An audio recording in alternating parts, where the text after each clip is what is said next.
Hi hello ನಮಸ್ತೆ friends, ಎಲ್ಲರೂ ಹೇಗಿದ್ದೀರಾ? ಸ್ಕಂದ ಕ್ರಿಯೇಟರ್ಸ್ಗೆ ಸ್ವಾಗತ. ನಾವಿವತ್ತು ಒಂದು ವಿಶೇಷವಾದ ಎಲ್ಲರೂ ಇಷ್ಟಪಡುವಂತಹ ಸ್ಪೆಷಲ್ ಟೇಸ್ಟಿ ಒಂದು ಸ್ನ್ಯಾಕ್ಸ್ ರೆಸಿಪಿ ಅಂತಲೇ ಹೇಳ್ಬೋದು. ಚಕ್ಲಿ, ಅದು ಮೈಸೂರು ಚಕ್ಲಿ. ಮೈಸೂರಲ್ಲಿ ಮಾಡುವಂಥ ಬಿಳಿ ಬಿಳಿಯಾಗಿರುವಂತಹ ವೈಟು ಹಾಲಿನ ನೊರೆ ಅಂತ ಚಕ್ಲಿನ ನಾನು ಇವತ್ತು ಮಾಡಿ ತೋರಿಸೋಣ ಅಂತ ಬರ್ತಿದ್ದೀನಿ. ಇದನ್ನು ಒಂದ್ಸಲ ಮಾಡಿಕೊಂಡ್ರೆ ನೀವು ಪದೇ ಪದೇ ಎಲ್ಲ ಹಬ್ಬ, ಫಂಕ್ಷನ್ ಮತ್ತು ಪ್ರತಿಯೊಂದು ಕಾರ್ಯಕ್ರಮಕ್ಕೂ ಕೂಡ ಈ ಚಕ್ಲಿನ ಮಾಡೇ ಮಾಡ್ತೀರಾ. ಅಷ್ಟು ಟೇಸ್ಟಿಯಾಗಿರುತ್ತೆ. ನೋಡಿ, ಇವತ್ತು ನಾವು ಈ ಚಕ್ಲಿನ ಮಾಡಿ ತೋರಿಸ್ತಾ ಇದ್ದೀನಿ. ಈ ಚಕ್ಲಿಲಿ ತುಂಬ ವಿಶೇಷವಾಗಿ ಹೇಳಬೇಕು ಅಂದರೆ ಹಾಕುವಂಥ ನಾವು ಕಡಲೆ, ಉದ್ದಿನಬೇಳೆ ಎಲ್ಲ ಪ್ರೋಟೀನ್ ಇರುವಂತಹ ಐಟಮೇ ಜಾಸ್ತಿ ಇದೆ.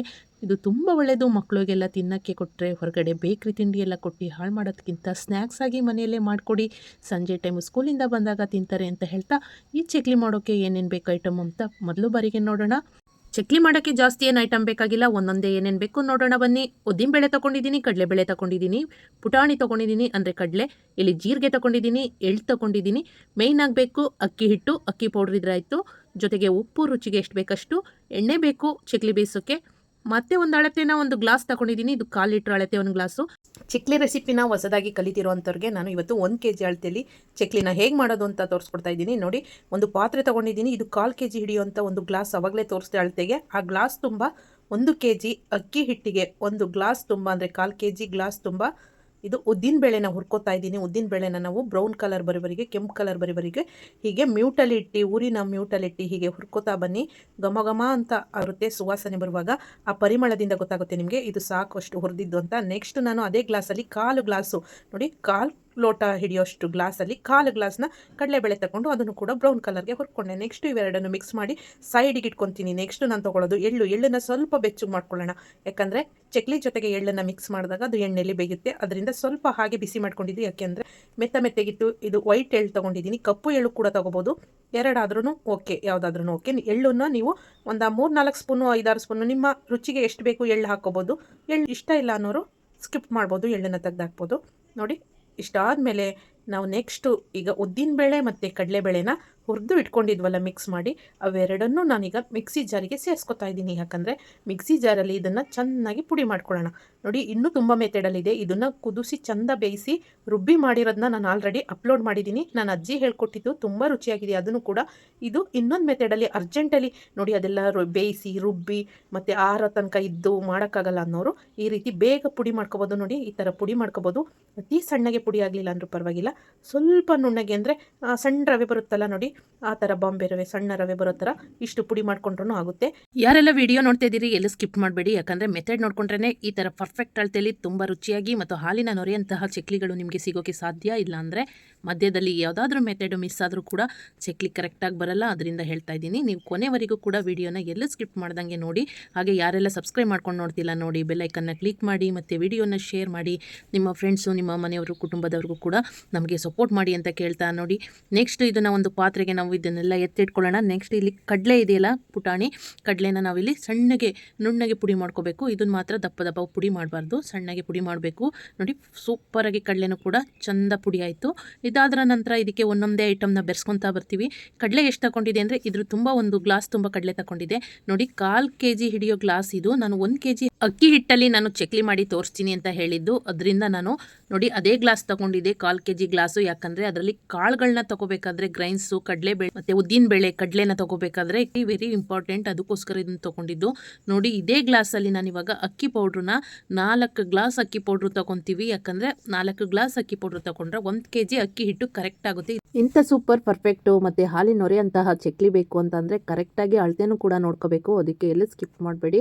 ನೋಡಿ, 4 ಗ್ಲಾಸ್ ಅಳತೆಯಲ್ಲಿ ಕರೆಕ್ಟಾಗಿ 1 kg ಅಳತೆ ಬರುತ್ತೆ.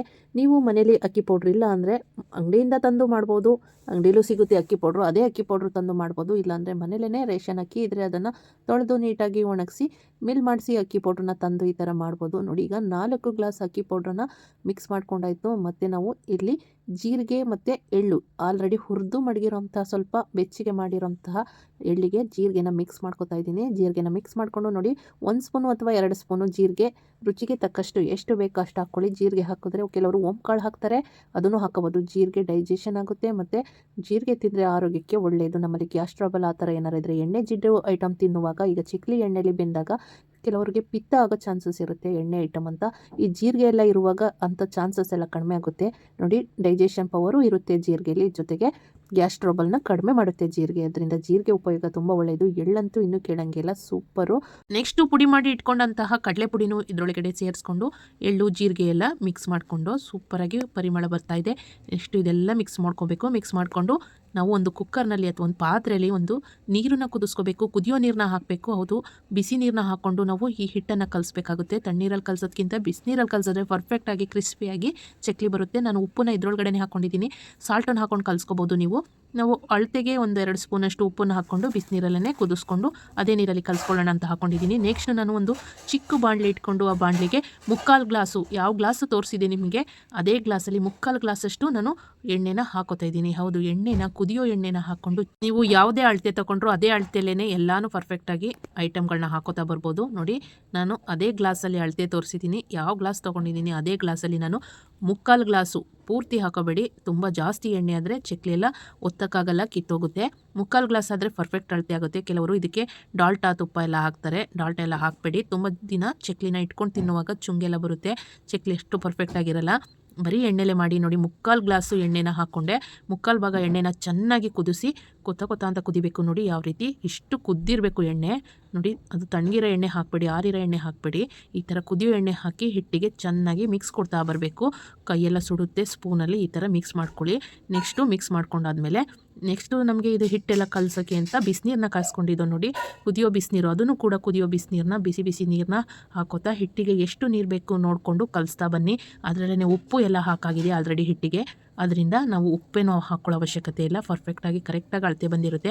ನೋಡಿ, ಹಳೆ ಕೈ ಅಂದರೆ ಆಗ್ಲಿಂದ ಅಡುಗೆ ಮಾಡೋರಿಗೆ ಹರಳುಪ್ಪಲ್ಲಿ ಅಡುಗೆ ಮಾಡಿ ಹರಳುಪ್ಪು ಹಾಕಿದ್ರೇ ಪರ್ಫೆಕ್ಟ್ ಅಳತೆ ಆಗೋದು. ಸ್ಪೂನಲ್ಲೆಲ್ಲ ಹಾಕಿದ್ರೆ ಅಷ್ಟು ಗೊತ್ತಾಗಲ್ಲ ನಮಗೆ. ಕೈಯಲ್ಲೇ ಹಾಕಿ ಅಭ್ಯಾಸ. ಉಪ್ಪನ್ನ ಕೈಯಲ್ಲೇ ಹಾಕಿದ್ರೆ ಪರ್ಫೆಕ್ಟಾಗಿ ಬರುತ್ತೆ.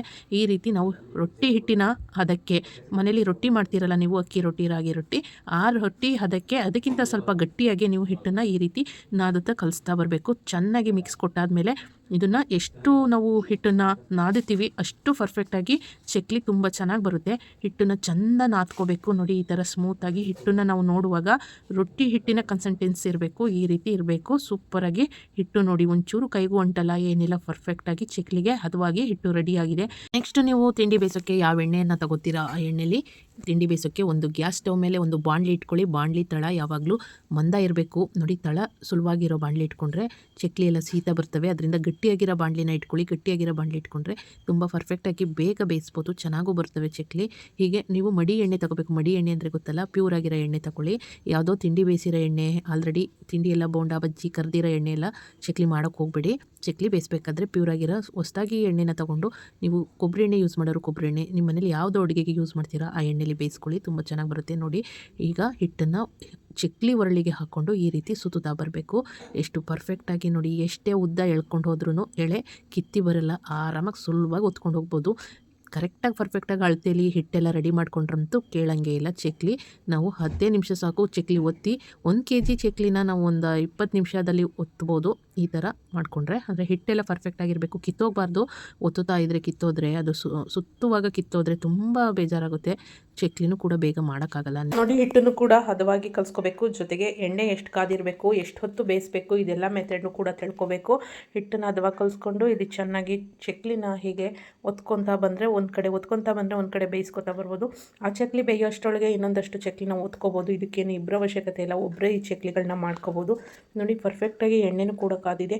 ಹೆಚ್ಚು ಉರಿ ಕೊಟ್ಬಿಟ್ಟು ಎಣ್ಣೆನ ಚೆಂದ ಕಾಯಿಸ್ಬಿಟ್ಟು ಆಮೇಲೆ ನಾವು ಕಡಿಮೆ ಉರಿ ಅಂದರೆ ಮೀಡಿಯಮ್ ಉರಿಯನ್ನು ಇಟ್ಕೊಂಡು ಒಂದೊಂದೇ ಚಕ್ಲಿನ ಹೀಗೆ ಎತ್ತಿ ಹಾಕೋತಾ ಬಂದರೆ ಚಕ್ಲಿ ಒಂದು 2-3 ನಿಮಿಷಗಳ ಕಾಲ ಮಾತ್ರ ಬೇಯಿಸ್ಕೊಬೇಕು. ಆಮೇಲೆ ನೊರೆ ಎಲ್ಲ ಕಡಿಮೆ ಆಗುತ್ತಾ ಬರುತ್ತೆ. ಆವಾಗ ಪರ್ಫೆಕ್ಟಾಗಿ ಚಕ್ಲಿ ಸ್ವಲ್ಪ ಬೆಂದಿದೆ ಅಂತ. ಅರ್ಧ ಚಕ್ಲಿ ಬೆಂದಾದಮೇಲೆ ನಾವು ಅದನ್ನು ಮಗ್ಚಾಕಬೇಕು. ಫಸ್ಟೇ ಅದನ್ನು ಮಗ್ಚಾಕಿ ಬೇಯಿಸೋಕೆ ಹೋದರೆ ಎಲ್ಲ ಚಕ್ಲಿ ಕಿತ್ತೋಗುತ್ತೆ. ಅದರಿಂದ ಒಂದು 5 ನಿಮಿಷದಲ್ಲಿ ಚಕ್ಲಿ ಪಟಾಪಟ ಅಂತ ರೆಡಿ ಆಗುತ್ತೆ. ಚಕ್ಲಿ ಮುಟ್ಟಿ ನೋಡುವಾಗ ಗಟ್ಟಿ ಬಂದಿರುತ್ತೆ, ಆವಾಗ ಗೊತ್ತಾಗುತ್ತೆ ಚಕ್ಲಿ ಚೆನ್ನಾಗಿ ಬೆಂದಿದೆ ಅಂತ. ಒಂದು 5-6 ನಿಮಿಷ ಸಾಕು ಒಂದು ಒಬ್ಬೆ ಚಕ್ಲಿಗಳನ್ನ ಬೇಯಿಸ್ಕೊಳ್ಳೋಕ್ಕೆ. ನೆಕ್ಸ್ಟ್ ಈ ಕಡೆ ಚಕ್ಲಿ ಬೇಯುವಾಗ ನಾವು ಆ ಕಡೆ ಚಕ್ಲಿನ ಒತ್ಕೊತಾ ಬರ್ಬೋದು. ನೋಡಿ, ನಾವು 1 kg ಅಕ್ಕಿ ಹಿಟ್ಟಲ್ಲಿ ನಾವು ಸುಮಾರು 50-60 ಚಕ್ಲಿಗಳಾಯಿತು. ಅಂದರೆ ಅರ್ಧ ಬಾಕ್ಸು ಚಕ್ಲಿ ನಮಗೆ ಸಿಕ್ತು. ಹೌದು, ಇದಕ್ಕೆ ಉದ್ದಿನಬೇಳೆ, ಕಡಲೆಪುಡಿ ಎಲ್ಲ ಸೇರಿಸುವಾಗ ತುಂಬ ಹೆಚ್ಚಾಗಿ ಆಯಿತು ಅಂತ ಹೇಳ್ಬೋದು. 1.5 ಸೇರಷ್ಟು ಪೌಡ್ರ್ ಆಯ್ತಲ್ಲ, ಅದಕ್ಕೆ ಒಂದು ಅರ್ಧ ಬಾಕ್ಸ್ ತುಂಬ ನಮಗೆ ಚಕ್ಲಿ ಆಯಿತು. ಇವತ್ತಿನ ಚಕ್ಲಿ ಕತೆ ಇಷ್ಟ ಆಗಿತ್ತು. ಥ್ಯಾಂಕ್ ಯು, ಧನ್ಯವಾದಗಳು. ಎಲ್ರಿಗೂ ಶುಭವಾಗಲಿ ಫ್ರೆಂಡ್ಸ್.